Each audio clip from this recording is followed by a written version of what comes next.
හරි. එතකොට මේ අපි ගත්තොත් දැන් හරි අයියේ.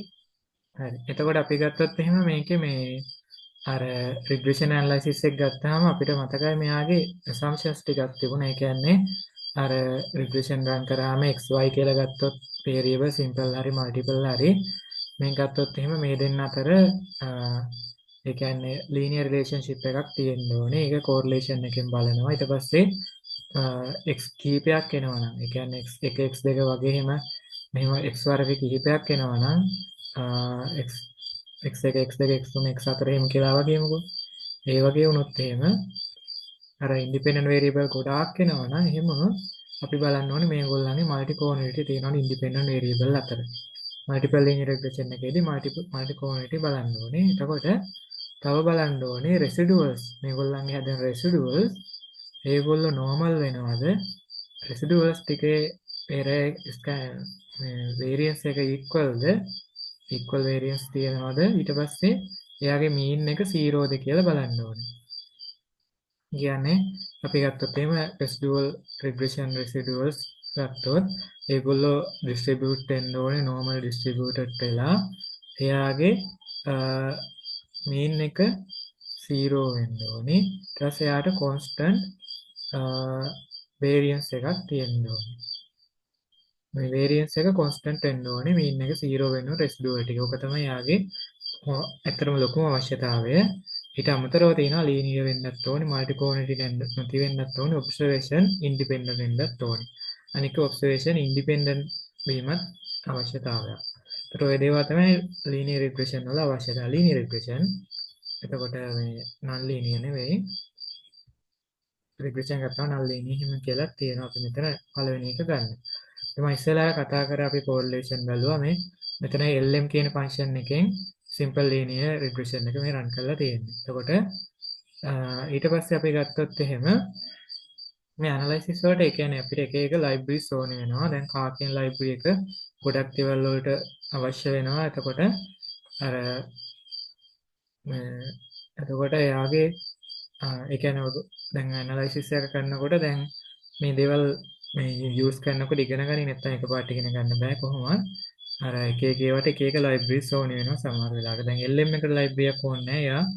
එයා මේකම ඉන්බිල්ට් වෙලා තියෙන මෙයාගෙම. හැබැයි කා එකකින් රෙසිඩුවල් ඇනලයිසිස් කරනකොට සාමාන්‍යයෙන් කා ලයිබ්‍රරි එක ඕනේ වෙනවා. එතකොට අපි ගත්තොත් මෙයාගේ මේ තියෙන්නේ දැන් මේ SM මොඩල් එක හැදුවානේ. එතකොට මේ SM මොඩල් කියන්නේ මම දුන්නු නම.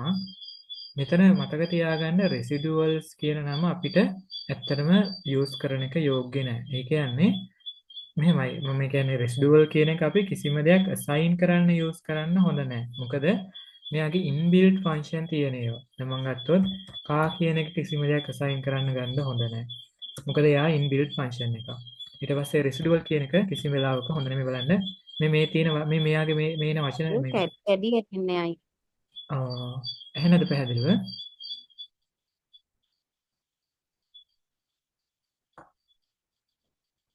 පැහැදිලිව ඇහෙන්නේ නැද්ද?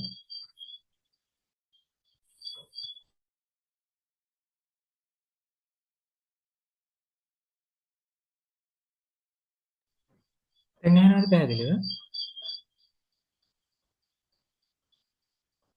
තාම කැඩි කැඩි ඇහෙන්නේ අයියේ.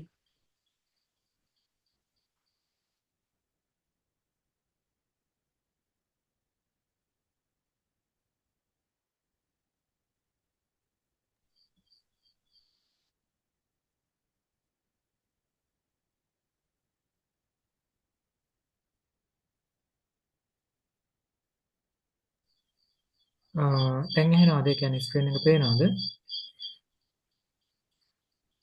ඔව් දැන් ඇහෙනවා අයියේ තාම නම් ස්ක්‍රීන් එක නැහැ. ලෝඩින් ගන්න.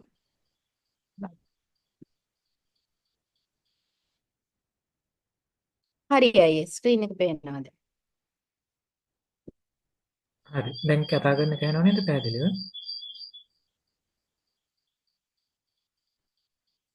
ටිකක් විතර කැඩි කැඩි අවුලක් නෑ අයියේ කරන් යමු බලන්න. හරි.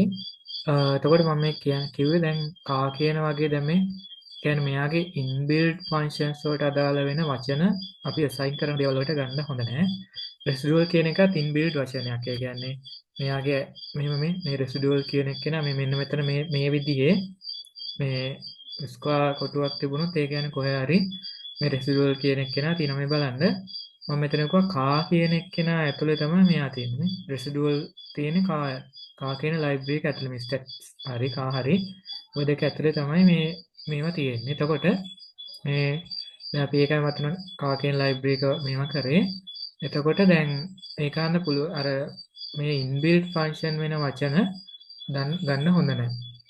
මේ කතාව මෙහෙමයි. ඒ කියන්නේ අපි SM මේ වගේ linear regression model එකක් හැදුවා නම් ඕනි model එකක් හැදුවා නම් එයාගේ residual ටික මෙයාගේ ඔටෝ හැදෙනවා. අපි අමුතුවෙන් හදන්න දෙයක් නැහැ.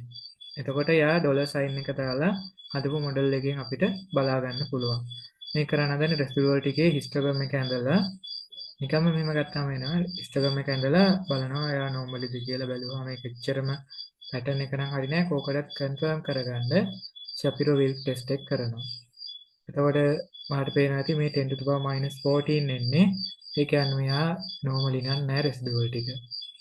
එතකොට අපි ගත්තොත් මේ regression එක run කරනකොට අපිට මේ විදිහට ඩොලර් සයින් එක දාලා assign කරලා ගන්නත් පුළුවන් අවශ්‍ය නම් එහෙම නැත්නම් මේ බලන්න මෙතන variable එකේ නම මෙතන variable එකේ නම විතරක් දීලා නේ variable එකේ නම විතරක් දීලා data කියන අලුතෙන් එකක් අරගෙන එතන data frame එක දීලත් අපිට regression model එකක් හදාගන්න පුළුවන් නේ new model කියන එක LM function එක ඇතුලේ run කරාම මට ගන්න පුළුවන් වෙනවා new summary එකක් ගන්න පුළුවන් වෙනවා මෙතන මම මේ new multiple කියන එක නම මෙතන අරන් තියෙන්නේ මම අපි ගත්තොත් summary new model එකේ summary එක බැලුවොත් පිට බලා ගන්න පුළුවන් කලින් අර කලින් තිබිච්ච මොඩල් එකම තමයි එන්නේ මෙතන කිව්වොත් මේ කතාව කිව්වොත් මෙතන තියෙන්නේ මේ රෙසිඩුවල් ටික ගැන කතාව තියෙන්නේ. එතකොට ඊට පස්සේ මේ කෝඑෆිෂියන්ට්ස් ටික තියෙන්නේ මෙතන තියෙන්නේ ඉන්ටර්සෙප්ට් එක මොඩල් එකේ අපි අර කලින් ගන්නවා වගේ මේකේ 11.9යි 6යි මෙතන ln distance එකේ කෝඑෆිෂියන්ට් මෙතන තියෙන්නේ කෝඑෆිෂියන්ට්ස් අර මේ අනික් ඒවා එනවා වගේම තමයි මේ තියෙන්නේ මෙයා සිග්නිෆිකන්ට් නැද්ද කියන එක. මේක අනුව ගත්තොත් එහෙම මෙයා ඉන්ටර්සෙප්ට් එකක් සිග්නිෆිකන්ට් ඊට පස්සේ ln distance එකක් සිග්නිෆිකන්ට්. ඒ කියන්නේ ln trade එකේ ln value එකත් එක්ක ln distance එක significant relationship එකක් තියෙනවා කියන එක තමයි මෙතනින් එන්නේ. ඒක positive කියලා තියෙනවා අර correlation එකේ ආවා වගේ. මේක දේවල් කියවන්නේ එහෙම. එතකොට මෙතන මේ තියෙන්නේ අර adjusted r square එක මෙතන තියෙනවා සාමාන්‍ය r square එක ඒ ටික එහෙම ගන්න පුළුවන්. එතකොට ඊට පස්සේ මම මෙතන අරන් තින්නේ multiple regression model එකක් මේ මෙතන තියෙන ln distance එකට තව එකක් ඇඩ් කරලා. එතකොට එකකට වඩා එකක් ආවන එක multiple regression එකක්. මම මෙයාව run කරාම new multiple කියලා assign කරලා තියෙනවා. ඊට පස්සේ මෙයාව මම බැලුවොත් මාගේ multiple regression model එක ගන්න පුළුවන් මේ විදිහට. එතකොට ln trade value එකත් එක්ක ln distance එකයි mfm කියන දෙන්නම පේනවා මේ දෙන්නම significant නේ. 0.05 level එකේ significant. ප්‍රශ්නයක් තියෙනවද?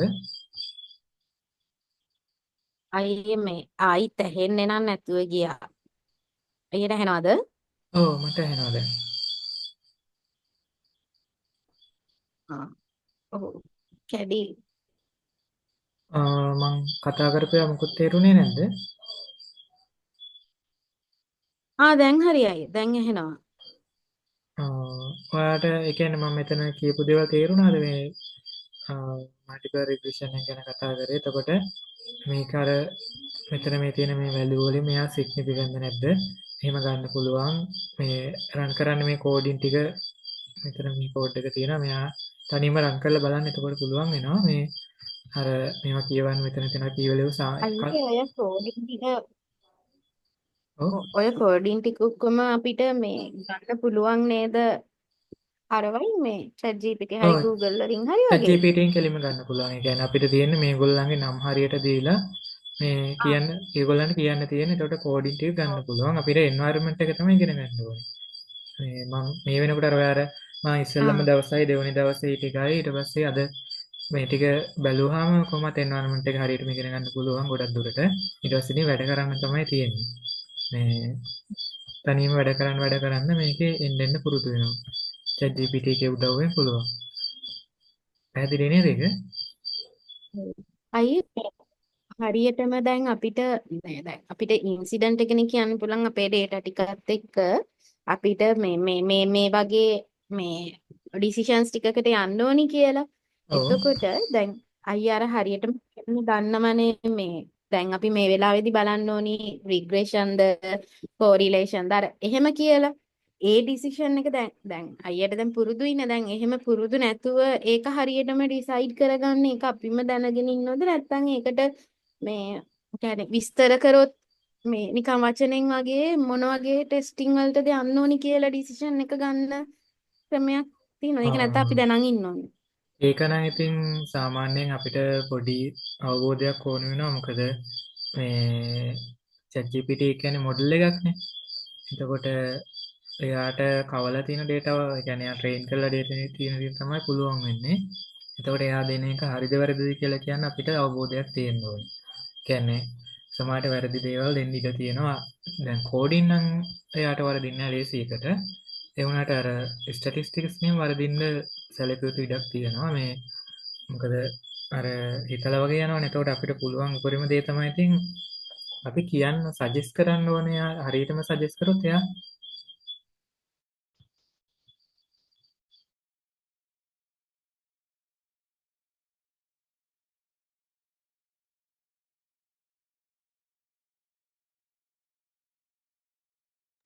අයනවාද නංගි? හරි අයියා හරි අයියා.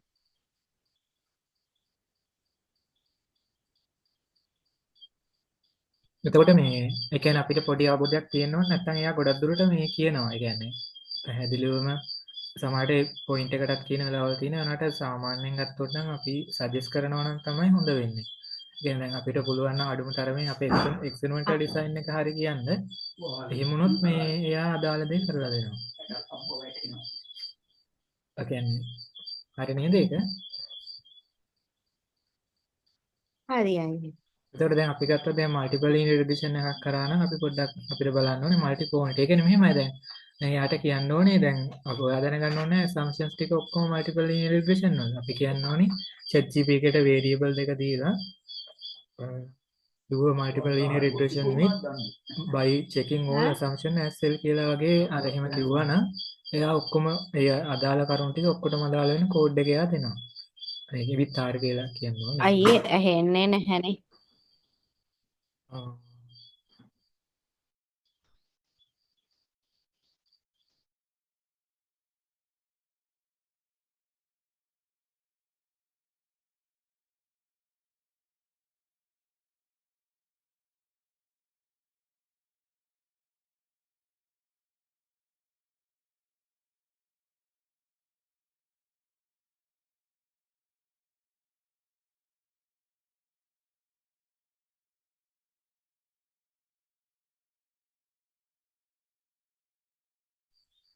දැනුත් කැඩි කැඩි දැනෙන්නේ.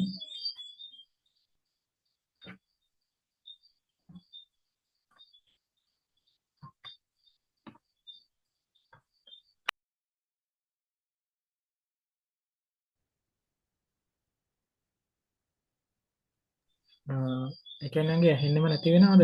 දැන් ඇහෙනවද?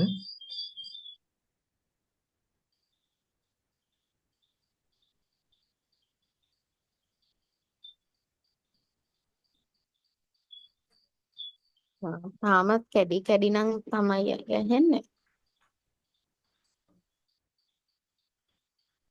මං කියන එක ඇහෙනවද අයියා? හෙලෝ